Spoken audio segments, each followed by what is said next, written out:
नमस्कार।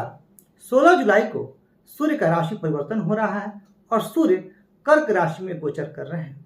अब सूर्य के कर्क राशि में गोचर से कुछ राशियों को विशेष सावधानी रखने की आवश्यकता होगी। अगर बात की जाए सिंह राशि के जातकों के लिए तो सूर्य स्वामी होते हैं आपके लिए लग्न के।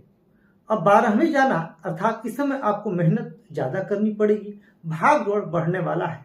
साथ ही आपको अपने स्वास्थ्य का इस समय में विशेष ध्यान रखना चाहिए।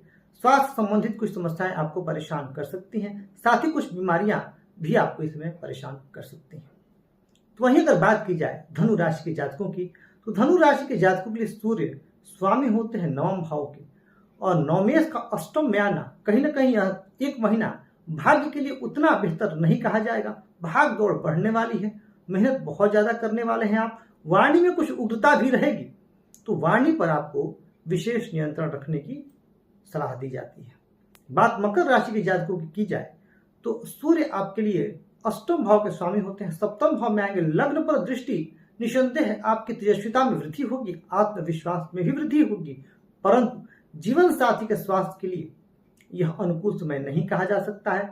साथ ही साथ यदि आप पार्टनरशिप में कोई कार्य करते हैं तो वहां भी आपको सावधानी रखनी है।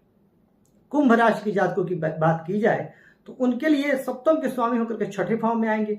जीवन साथी के साथ वाद विवाद की संभावना, पार्टनरशिप में यदि आप कोई कार्य करते हैं तो वहां भी आपको सतर्क रहने की आवश्यकता है। विरोधी इस समय हावी रहने की कोशिश करेंगे, आपको परेशान ही करेंगे, पराजित नहीं कर पाएंगे, फिर भी आपको सतर्क और सजग रहना चाहिए।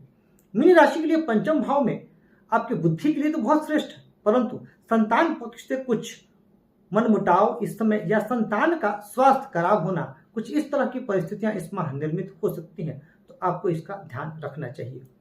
सूर्य की कृपा पाने हेतु आप प्रतिदिन भगवान सूर्यदेव को अर्घ्य दें, साथ ही साथ आदित्य हृदय स्तोत्र का पाठ करें, इससे आपका कल्याण होगा।